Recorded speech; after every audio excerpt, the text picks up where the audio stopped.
खंड बी का section B. प्रश्न संख्या 31 से 36 अति लघु उत्तरीय प्रश्न है। तो 31 नंबर का क्वेश्चन है कि प्राकृतिक में साधारण नमक के दो मुख्य स्रोतों की सूची बनाइए। दो यौगिकों के नाम बताइए जहां साधारणतः नमक कच्चे माल के रूप में उपयोग किया जाता है। तो इसका क्वेश्चन का आंसर होगा। तो इसका आंसर होगा, पहले देखते हैं मुख्य स्रोत। मुख्य स्रोत समुद्री जल, खनिज भंडार यानी संगमरमर चट्टानों में मौजूद नमक की खदानें। अब इसका कच्चे माल के रूप में उपयोग होने वाले यौगिक, इसको देख लेते हैं।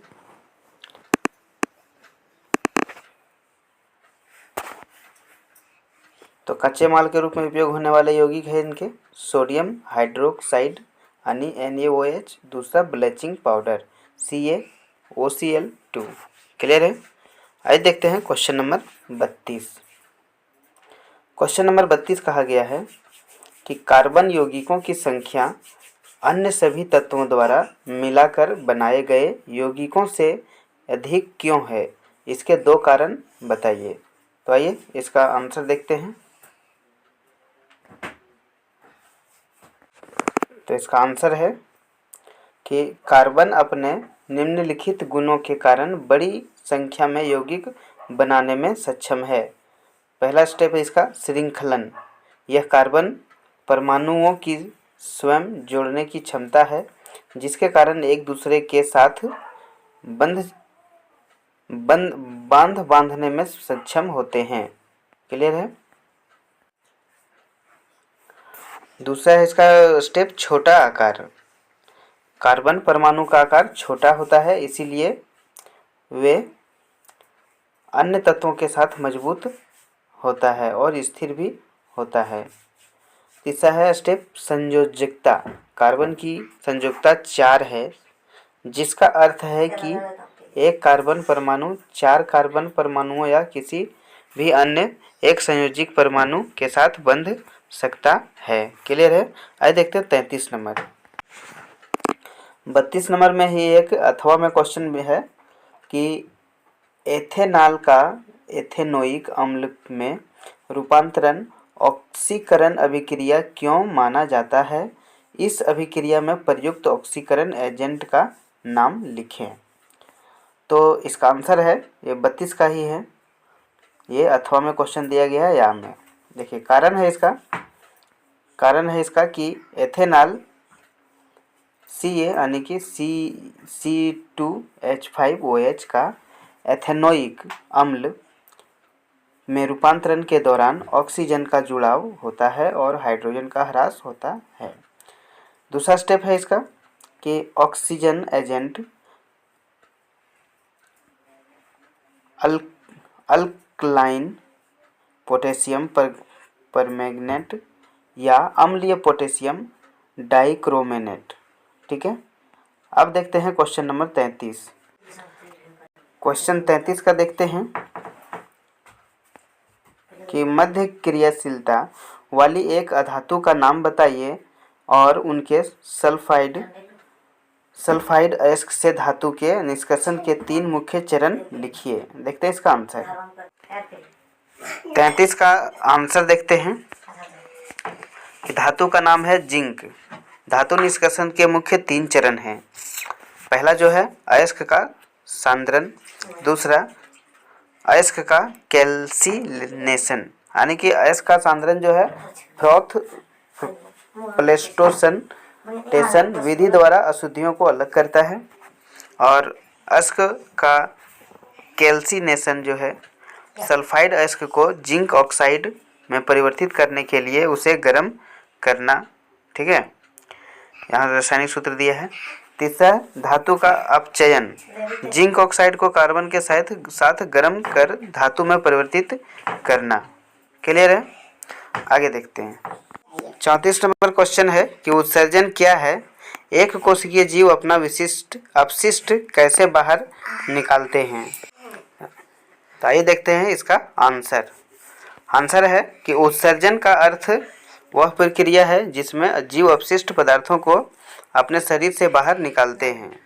और एक कोशिकीय जीवों में उत्सर्जन, ये अपशिष्ट पदार्थों को सरल विसरण प्रक्रिया के माध्यम से अपनी कोशिका झिल्ली के द्वारा बाहर निकालते हैं। क्लियर है। 35 नंबर है कि प्रत्येक के दो कार्य लिखें, विरसन और अंडाशय। इसमें दो क्वेश्चन है कि एक है मादा प्रजनन तंत्र प्लेस्टा।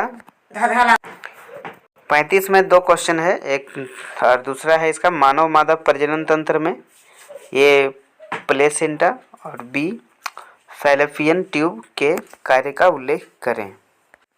तो आइए इसका आंसर देखते हैं। तो देखते हैं इसका आंसर। वृषण के कार्य, वृषण के कार्य जो है, पहला कार्य है शुक्राणुओं का निर्माण करना, दूसरा है टेस्टोस्टेरोन हार्मोन का स्राव करना। अब देखते हैं अंडाशय का क्या कार्य है। अंडाशय का कार्य है कि अंडाणु का निर्माण करना और दूसरा में इसका एस्ट्रोजन और प्रोटेस्टेरोन हार्मोन का स्राव करना। क्लियर है। अब देखते हैं 36 नंबर क्वेश्चन।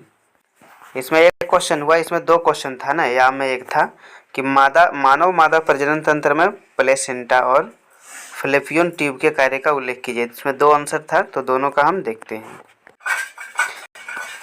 तो ये देखते हैं पहले इसका प्लेसेंटा का कार्य। तो इसका कार्य क्या है कि भ्रूण और माता के बीच पोषक तत्वों, ऑक्सीजन और उत्सर्जन पदार्थों का आदान प्रदान करना। दूसरा है भ्रूण को सुरक्षा प्रदान करना। और बी फैलोपियन ट्यूब का काम देखते हैं। फैलोपियन ट्यूब का काम क्या है कि अंडाणु और शुक्राणु के बीच निषेचन की प्रक्रिया का स्थान, और दूसरा निषेचित अंडाणु को गर्भाशय तक पहुंचाना। क्लियर है। अब देखते हैं क्वेश्चन 36।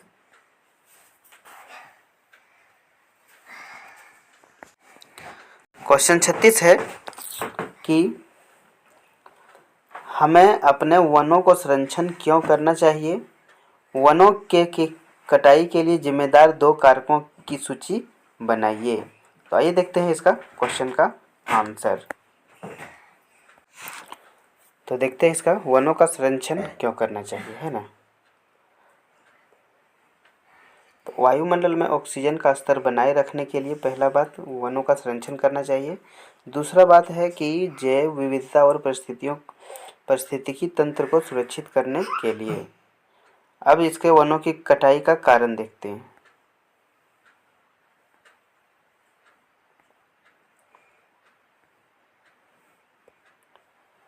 कृषि और शहरीकरण के लिए भूमि का उपयोग, और दूसरा लकड़ी और अन्य उत्पादों की अत्यधिक मांग। क्लियर है। आइए देखते हैं अब आगे क्वेश्चन ग्रुप सी का। जैसा कि इसमें दिया गया है खंड सी का कि प्रश्न संख्या 37 से 42 लघु उत्तरीय प्रश्न है। 37 से 42 इसमें लघु उत्तरीय प्रश्न है, इसको हम देख लेते हैं। ठीक है। 37 का है, ये लघु उत्तरीय है, थोड़ा क्वेश्चन आंसर इसका लंबा होगा। दो क्वेश्चन है 37 नंबर में, दोनों में कोई भी एक आप बनाएंगे। ठीक है, यह मेरे जो रहेगा। 37 है कि एक चाइना डिश में 2 ग्राम सिल्वर क्लोराइड लिया जाता है और चाइना डिश को कुछ समय के लिए सूरज की रोशनी में रखा जाता है। इस मामले में आपका अवलोकन क्या होगा। इसमें शामिल रासायनिक प्रतिक्रिया को संतुलित रासायनिक समीकरण के रूप में लिखें। रासायनिक प्रतिक्रिया के प्रकार की पहचान करें।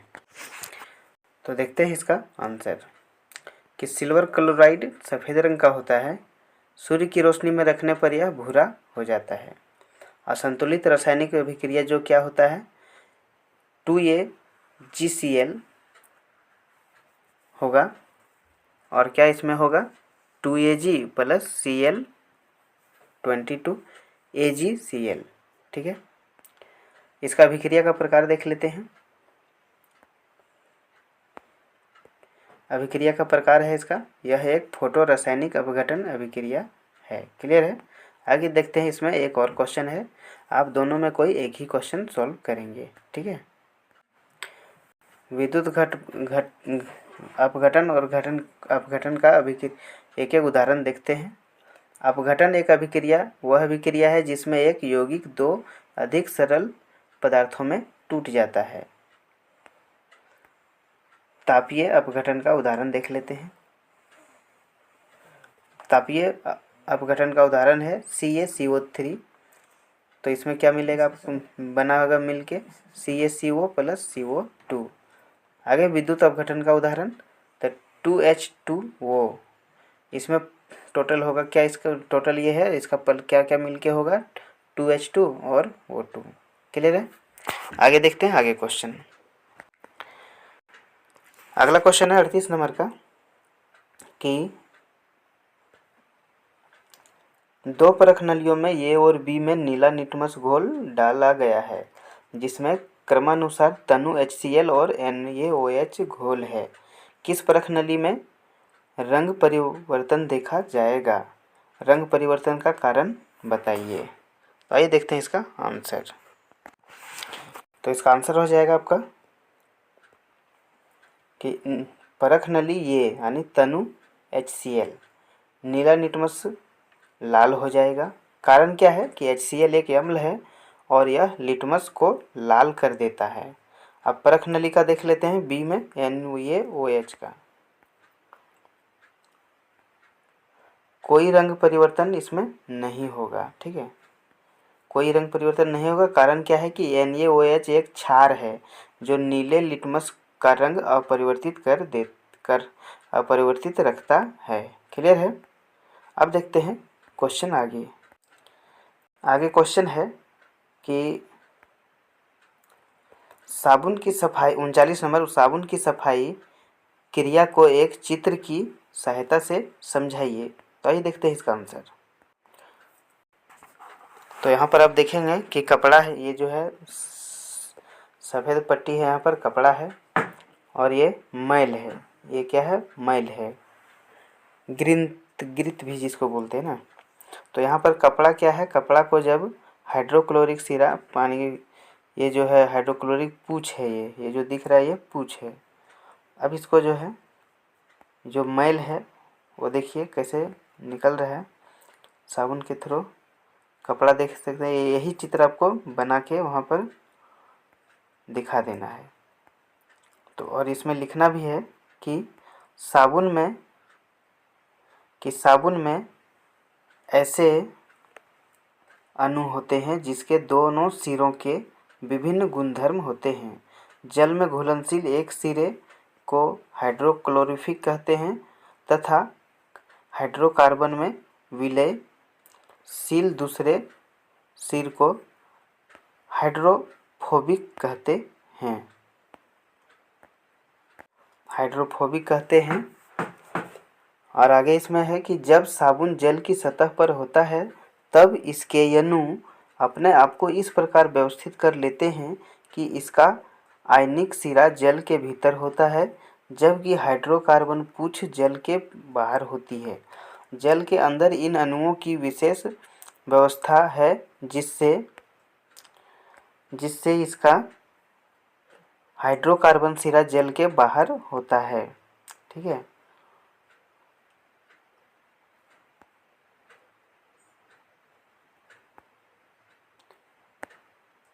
जल के बाहर होता है।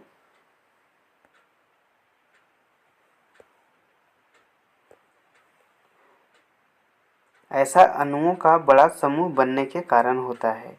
यह हाइड्रोफोबिक पूंछ समूह के भीतरी हिस्से में होती है जबकि उसका आयनिक सिरा समूह की सतह पर होता है। इस संरचना को मिसेल कहते हैं। मिसेल के रूप में साबुन सफाई करने में सक्षम होता है। आइए देखते हैं आगे क्वेश्चन। आगे जो क्वेश्चन है हमारा 40 नंबर कि मेडल के प्रयोग से कैसे पता चलता है कि लक्षण स्वतंत्र रूप में विरासत में मिलते हैं। तो इसका आंसर देख लेते हैं हम। तो इसका आंसर देख लेते हैं। पहले स्वतंत्रता का सिद्धांत देखते हैं। इस सिद्धांत में कहता है कि मेंडल ने द्विवंशी संस्करण प्रयोग किया गया। मटर के पौधे में 2 लक्षण यानी बीज का रंग और आकार का अध्ययन किया गया और उन्होंने पाया कि एक लक्षण का स्थानांतरण दूसरे लक्षण पर निर्भर नहीं करता है। परिणाम क्या हुआ? परिणाम है इसका कि लक्षण स्वतंत्र रूप से अलग अलग होते हैं, पीढ़ी में नए संयोजन बनते हैं। जैसे उदाहरण कि पीला गोल पीला झुर्रीदार, हरा गोल हरा झुर्रीदार। क्लियर है?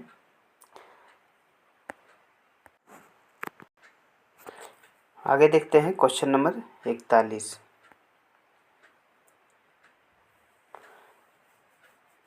कि 10 ओम और 15 ओम में 20 ओम के 3 प्रतिरोधक ऐसे परिपथ में श्रेणी क्रम में जुड़े हुए हैं कि 15 ओम प्रतिरोधक में विभव गिरावट 3 वोल्ट है, तो परिपथ में धारा और 10 प्रतिरोधक में विभव गिरावट ज्ञात कीजिए।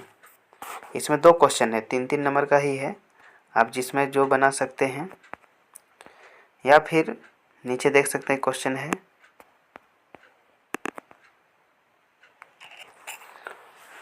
आइए देखते हैं दोनों का क्वेश्चन का आंसर। आइए इसका आंसर देखते हैं।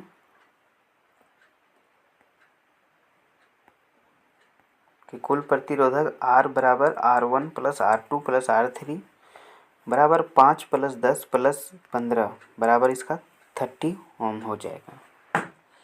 धारा का मान जो है इसका I बराबर V/R बराबर 30/30 हो जाएगा, ये बराबर 1। ये इसमें 10 ओम में विभवांतर जो होगा वो V10 ओम बराबर L/R बराबर 1/10 हो जाएगा।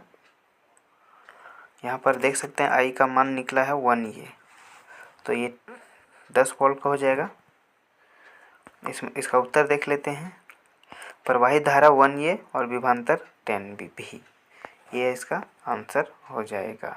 ठीक है, आइए देखते हैं क्वेश्चन नंबर 42।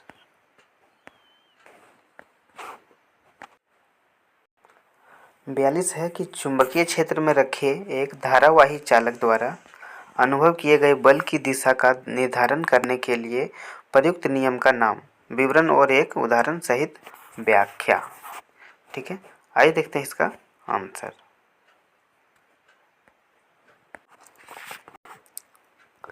तो इसका आंसर देखते हैं। नियम का नाम जो क्या हो जाएगा, फ्लेमिंग का बायां हाथ का नियम। और विवरण देखते हैं। बाएं हाथ के अंगूठे तर्जनी और मध्यमा को परस्पर लंबवत रखा जाए। तर्जनी चुंबकीय क्षेत्र की दिशा, दूसरा मध्यमा क्या है, धारा की दिशा, और तीसरा अंगूठा यानी चालक पर लगने वाला बल की दिशा। उदाहरण लेते हैं इसका। एक मोटर में चालक चुंबकीय क्षेत्र में रखे जाते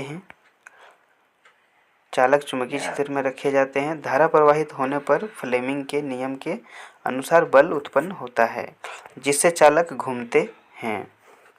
ठीक है, 3 नंबर का क्वेश्चन का आंसर हुआ पूरा नहीं, 3-3 नंबर का ये क्वेश्चन था। अब जो है आगे खंड डी जो है, इसमें 43 से 46 दीर्घ उत्तरीय प्रश्न है।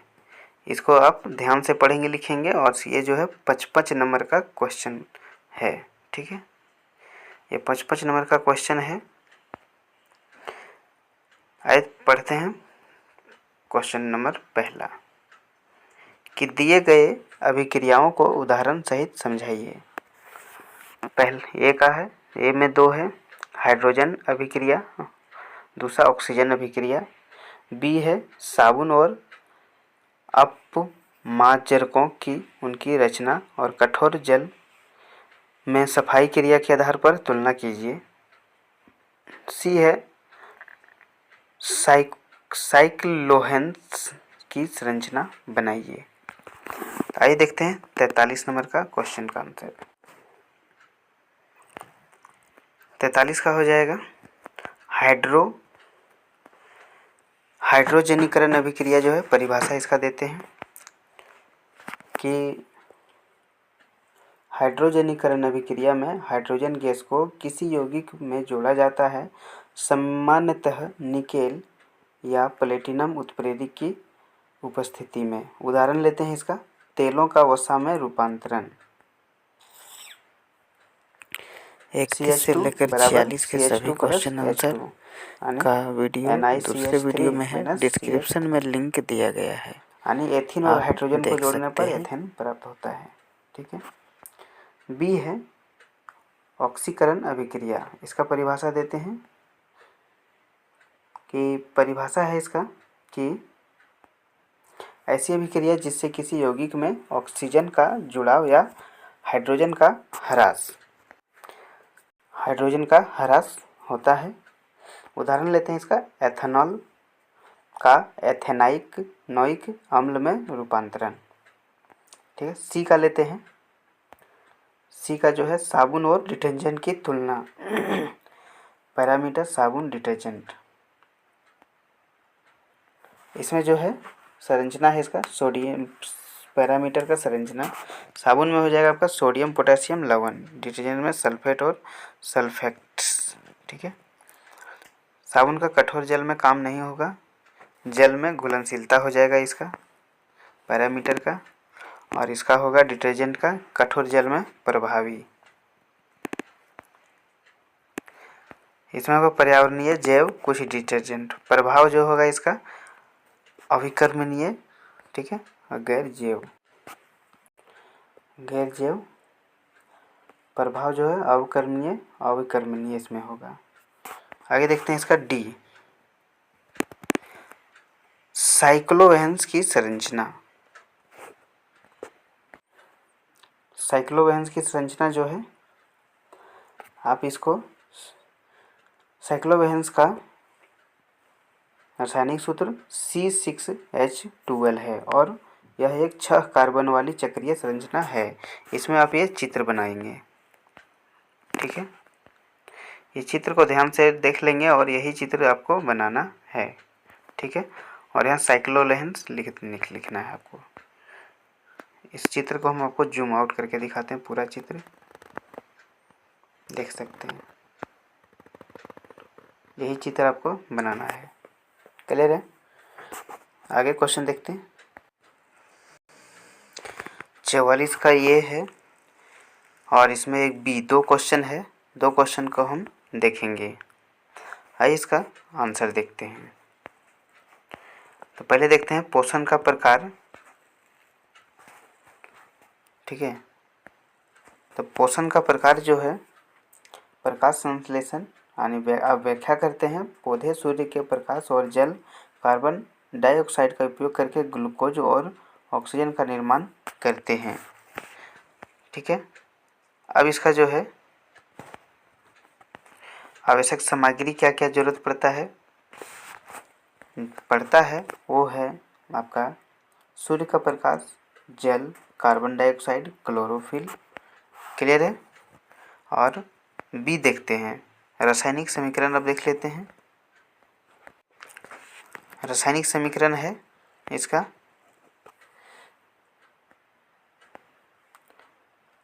(6CO2 + 6H2O) मिलकर हो गया C6H12O6 + 6O2।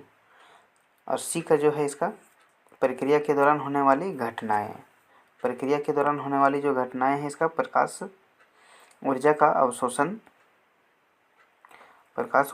अवशोषण हो जाएगा और जल का विघटन और ऑक्सीजन का निर्माण, कार्बन डाइऑक्साइड का उपयोग और ग्लूकोज का निर्माण। क्लियर है। अब देखते हैं 45 का। 45 का क्वेश्चन है कि जब प्रकाश वायु से किसी माध्यम में प्रवेश करता है तो इसकी चाल वायु की चाल के मान आधी हो जाती है। इस माध्यम के वायु सापेक्ष अपवर्तनांक लिखें। ये है। और इसका एक और क्वेश्चन है बी कि N1 अपवर्तनांक वाले पदार्थ से बनी कांच की पट्टी को N2 अपवर्तनांक के माध्यम में रखा गया है। कांच की पट्टी पर प्रकाश की किरण आपतित होती है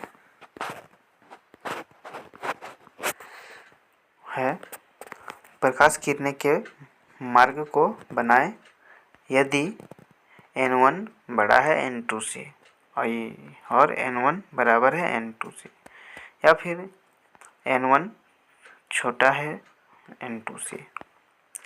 आइए देखते हैं इसका आंसर।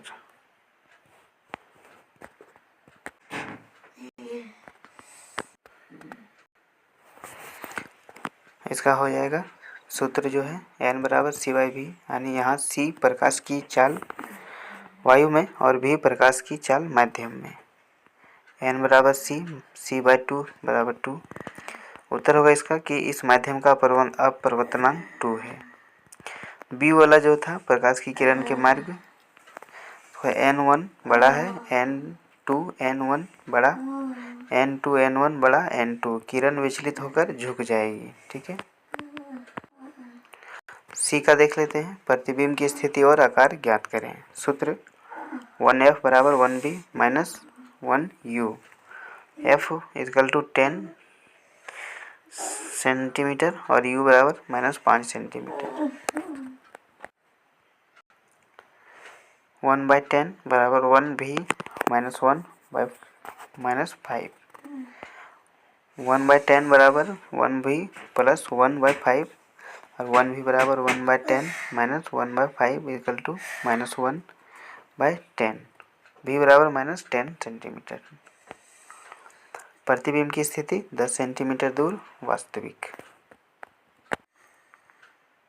46 नंबर का देख लेते हैं कि आयोडीन युक्त नमक का उपयोग क्यों अनिवार्य है। हमारे आहार में आयोडीन की कमी से होने वाली बीमारी का नाम बताएं और उसका एक लक्षण बताएं। बी है तनाव आवेग शरीर में किस प्रकार यात्रा करते हैं। तो इसका आंसर देख लेते हैं कि महत्व जो है इसका, आयोडीन थायराइड ग्रंथि के लिए आवश्यक है जो मेटाबॉलिज्म को नियंत्रित करती है। बीमारी जो है उसका घेंघा होता है। लक्षण गले का फूल जाना। और बी है तनाव आवेग शरीर में किस प्रकार यात्रा करते हैं। तो तंत्रिका आवेग का संरचन। विद्युत आवेग न्यूरॉन की झिल्ली में के माध्यम से यात्रा करता है। न्यूरॉन के सिरों पर यह रासायनिक संकेत में बदल जाता है और यह संकेत दूसरे न्यूरॉन को संचित किया जाता है।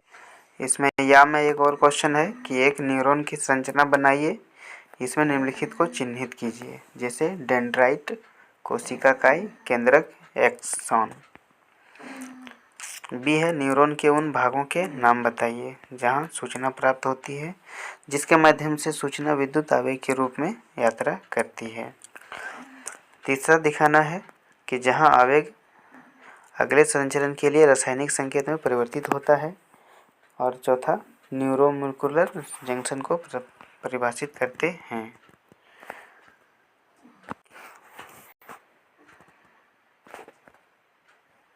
तो पहले ए का देख लेते हैं। संरचना जो है यहाँ पर देख सकते हैं।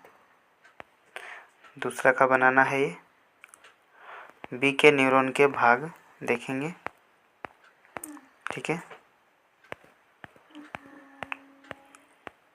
ये चित्र बना लेंगे। आगे देखते हैं। ये क्वेश्चन का आंसर हुआ पूरा। वीडियो लंबा होने के कारण हमने इसे 2 भाग में बांट दिया है। ऑब्जेक्टिव क्वेश्चन आंसर के लिए एक अलग वीडियो है, वो मैं डिस्क्रिप्शन में लिंक दिया हुआ है, वहाँ जाके आप देख सकते हैं इसका पहला पार्ट। और दूसरा पार्ट यही है, साइंस का ये क्वेश्चन का आंसर मॉडल क्वेश्चन आंसर हुआ पूरा। फिर मिलते हैं अगले वीडियो में। तब तक के लिए अगर आप चैनल पर नए हैं तो चैनल को सब्सक्राइब ज़रूर करें, हमें सपोर्ट करें। धन्यवाद।